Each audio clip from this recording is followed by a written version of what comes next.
बंगाल विधानसभा चुनाव में अब ज्यादा वक्त नहीं बचा है। ऐसे में बीजेपी सीएम ममता को टक्कर देने के लिए पूरा जोर लगा रही है। लगातार शुभेंदु अधिकारी को आगे बढ़ा रही है।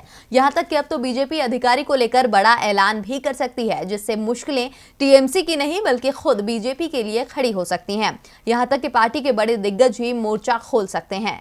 पश्चिम बंगाल में बीजेपी जीत के लिए ताल ठोक रही है, लेकिन पार्टी की तरफ से अब तक ये ऐलान नहीं किया गया है कि सीएम का चेहरा कौन होगा, बीजेपी किसके नेतृत्व में चुनाव लड़ेगी। बीजेपी की इस खामोशी के बीच जिस तरह से वो ममता के करीबी नेता रहे शुभेंदु अधिकारी को बार बार आगे कर रही हैं, उससे इशारा उन्हीं की तरफ जा रहा है। और अब तो बीजेपी के सूत्रों ने भी बता दिया है कि नंदीग्राम से सीएम ममता बनर्जी को टक्कर देने के लिए मैदान में शुभेंदु अधिकारी ही उतरने वाले हैं। दरअसल 18 जनवरी को ममता बनर्जी ने नंदीग्राम से चुनाव लड़ने का ऐलान किया था।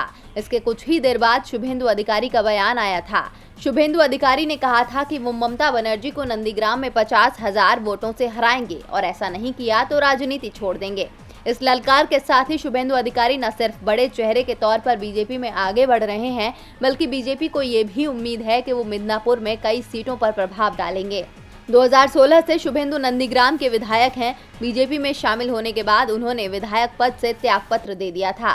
अब ममता को मात देने के लिए बीजेपी नंदीग्राम से शुभेंदु को मनाने में उतारने की तैयारी कर रही है।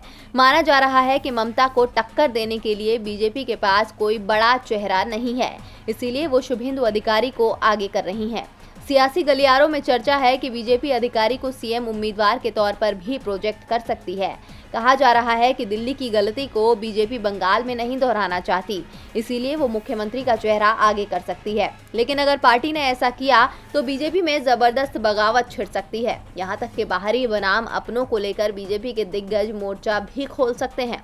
इस लिस्ट में सबसे आगे दिलीप घोष रह सकते हैं। ऐसे में बंगाल में कदम जमाना बीजेपी के लिए भारी साबित हो सकता है। डीवी लाइव की रिपोर्ट।